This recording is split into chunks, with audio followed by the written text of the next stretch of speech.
Everyone can appreciate the satisfaction and comfort of clean, breathable air, especially within the confines of a building or a transportation system. Yet, this comfort should not be taken for granted. The World Health Organization estimates that 9 out of 10 people breathe polluted air, and that as many as 7 million people die each year as a result. The severity of this issue could not be clearer. However, detecting air quality and flow is not as straightforward. Hello, and welcome to another episode of Preview of Tomorrow.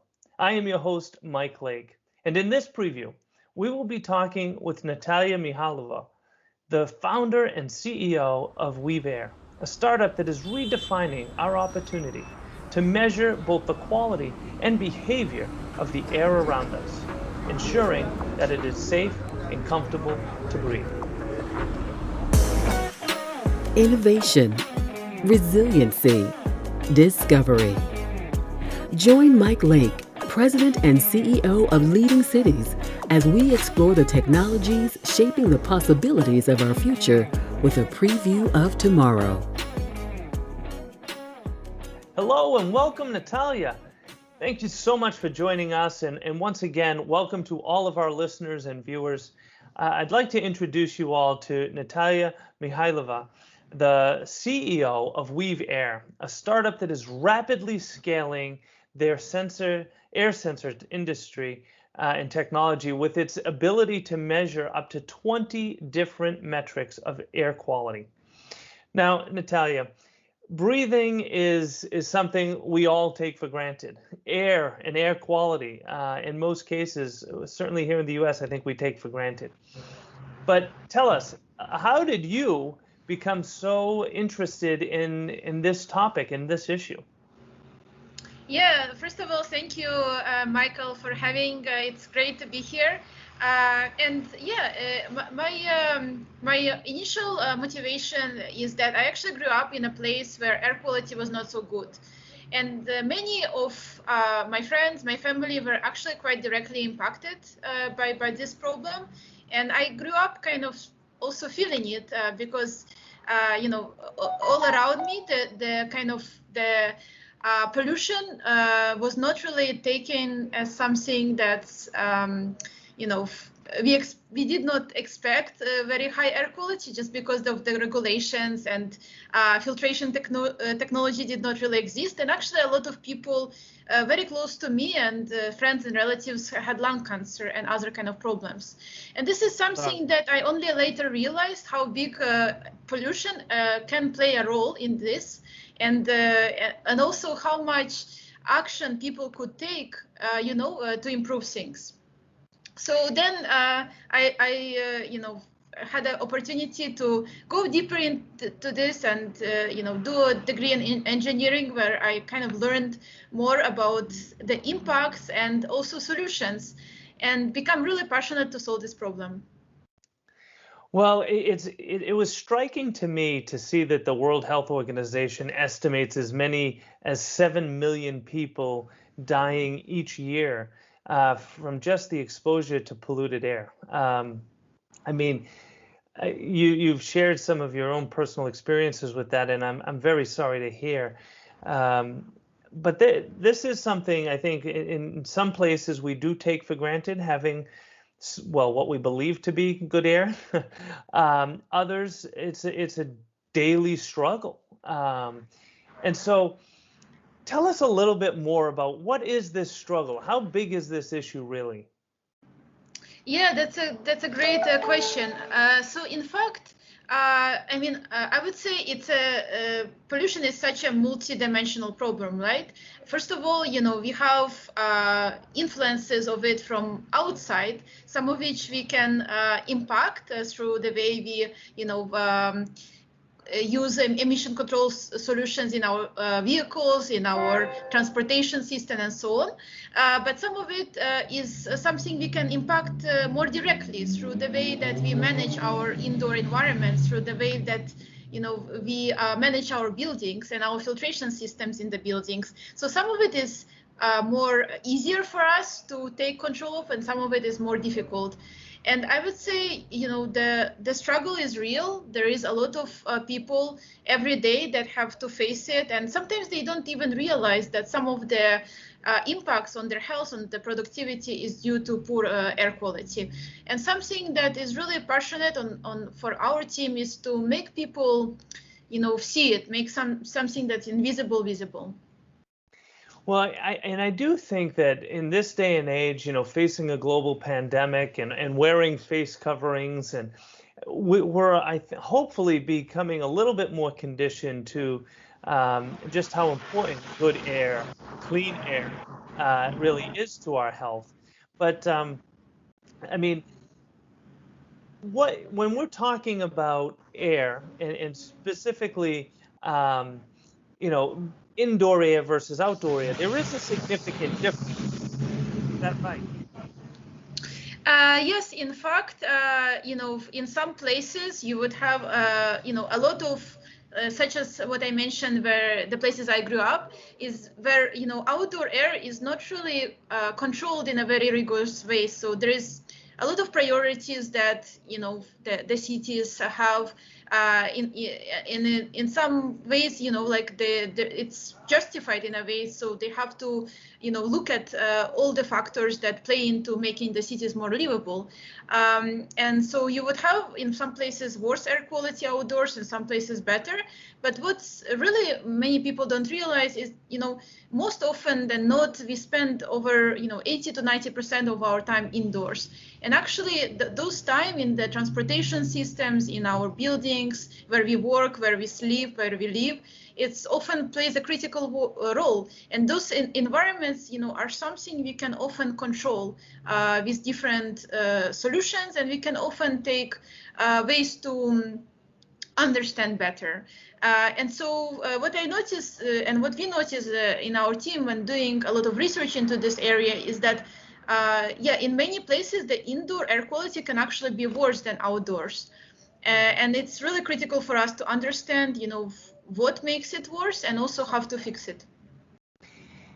And when we talk about air pollutants, I mean, there's really two dimensions to that, right? There's the typical air pollutants we think of, like, that create smog and whatnot, but then there's the viral, for instance, pollutants that right now, as I said, we're all a bit more hypersensitive to.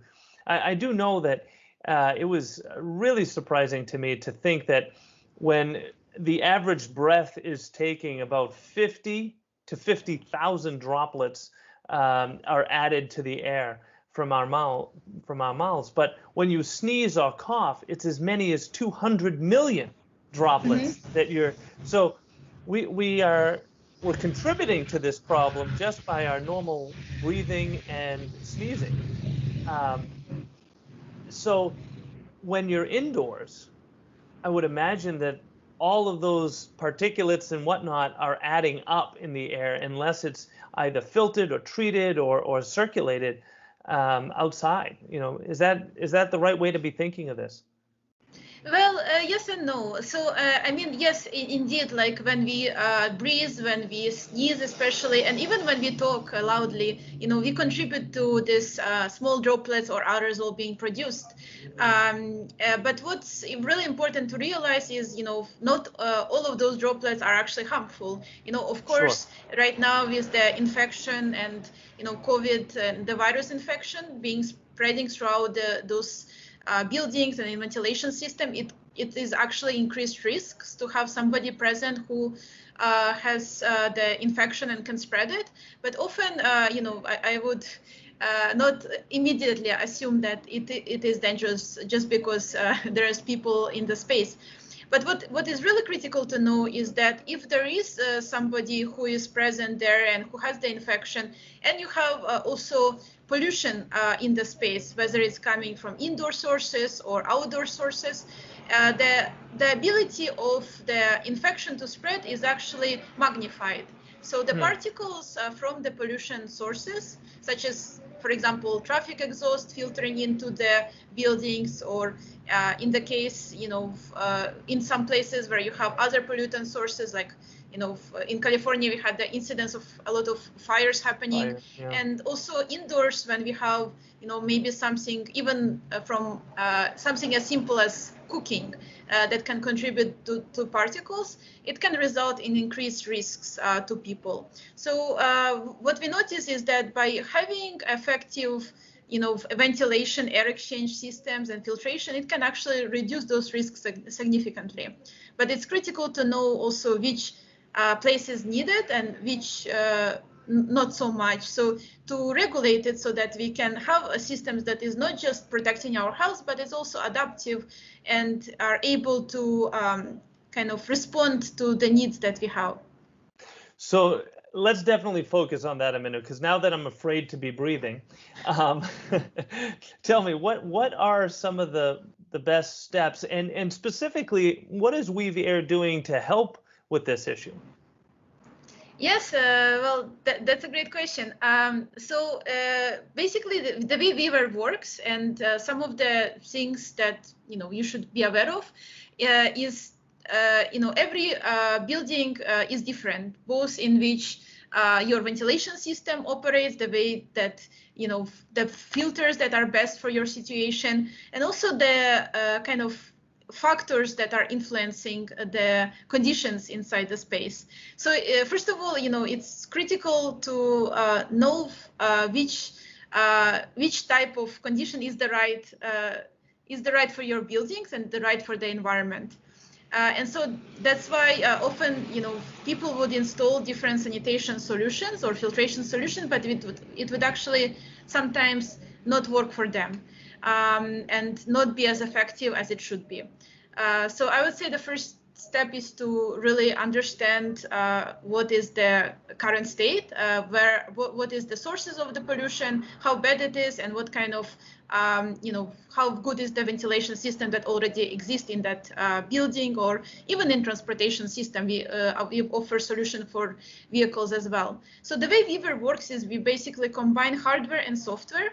On the hardware, we measure a whole set of factors. We measure air quality, like particles. We can detect, when you're breathing actually, and the particles emitted by it. But we can also distinguish that from other particles, such as those coming from traffic or smoke or cooking vapor. So we can detect if they're harmful and what source are they coming from.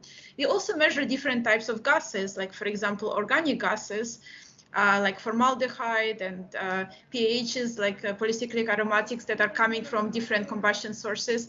And also we can detect solvents, for example, to know when the space is being cleaned, and also some of those solvents can be a bit of a risk as well. And then finally, we measure kind of the physical parameters of the space. So how many air exchanges is this room or the space is getting, by checking the airflow from the ventilation system, because we install this inside the kind of HVAC or air conditioning and heating systems. And we also look at the occupancy of the rooms.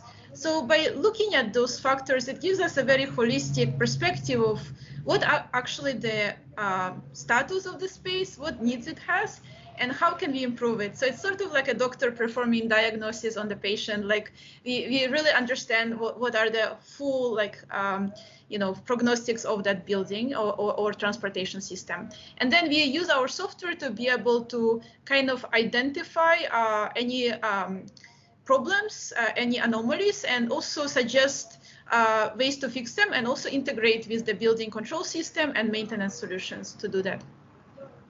So give me a sense in terms of scale of solution and the applications.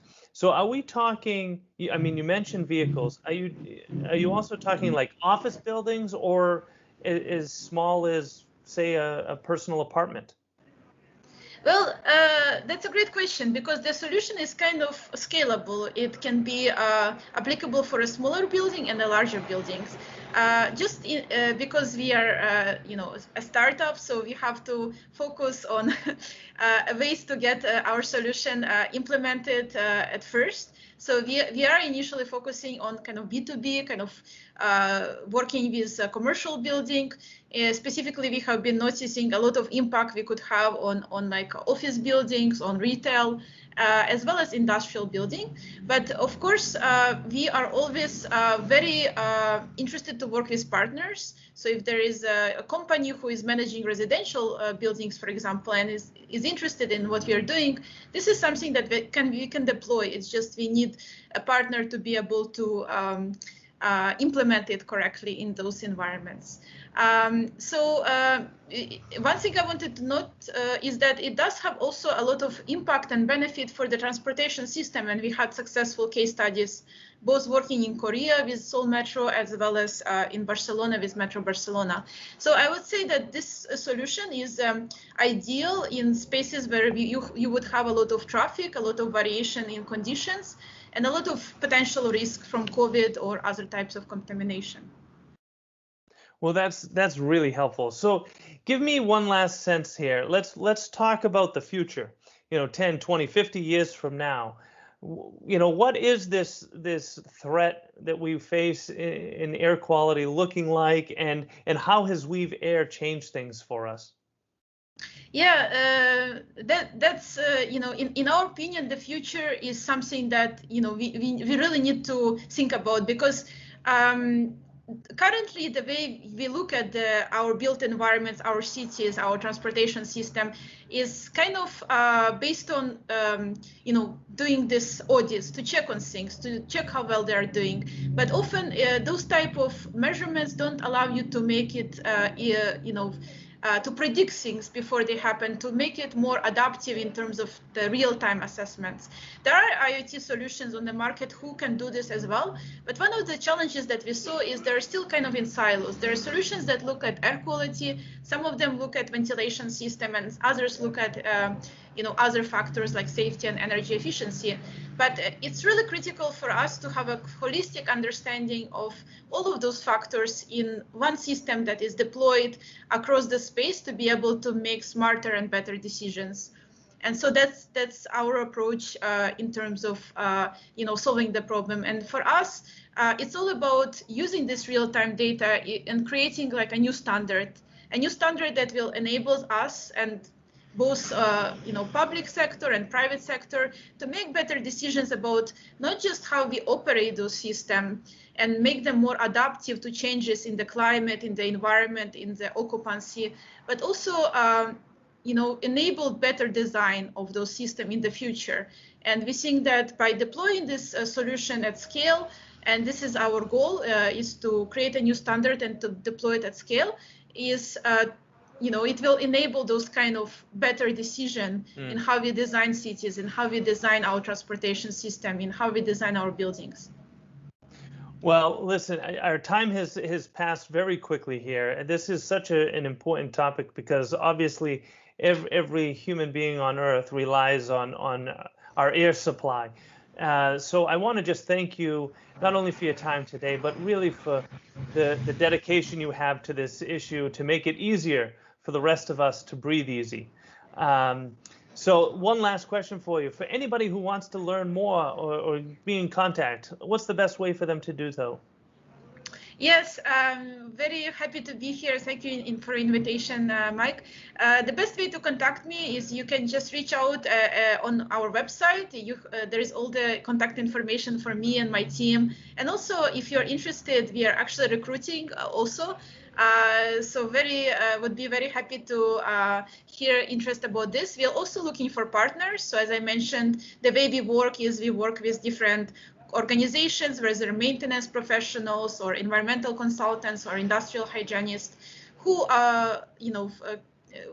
could really benefit from the type of information we collect to offer additional value to the clients. So they can reach out on our website. We have a special form for that. Or you can just always reach out to me at natalia@weaver.com. So, very, very happy to hear from everyone. And thank you so much for the invitation, Mike, and all the great work you're doing at Leading Cities. Well, thank you. And just to be clear, that website is WeaveAir.com. Yes, WeaVAir. Thank you so much, Natalia, and we look forward to seeing your continued success. Thank you very much, Mike. Thank you for the invitation. And yes, wishing everyone all the best and staying safe and well. And thank you for tuning in to this episode of Preview of Tomorrow. Listeners like you are essential to advancing our efforts to drive resiliency and sustainability for all. I ask that you give us a rating on Apple Podcasts or whichever streaming platform you prefer. Your feedback helps us to grow and share these brief previews of what life in the future can be. In addition to thanking our guest today, I want to thank Peter Roy and Demetria Bridges for making this podcast possible. If you enjoyed this episode, please subscribe and encourage others to also join us each week in previewing the possibilities of tomorrow. Preview of Tomorrow is brought to you by Leading Cities, a global nonprofit driving resilience and sustainability for all by unleashing the potential of the world's cities. Join them at leadingcities.org.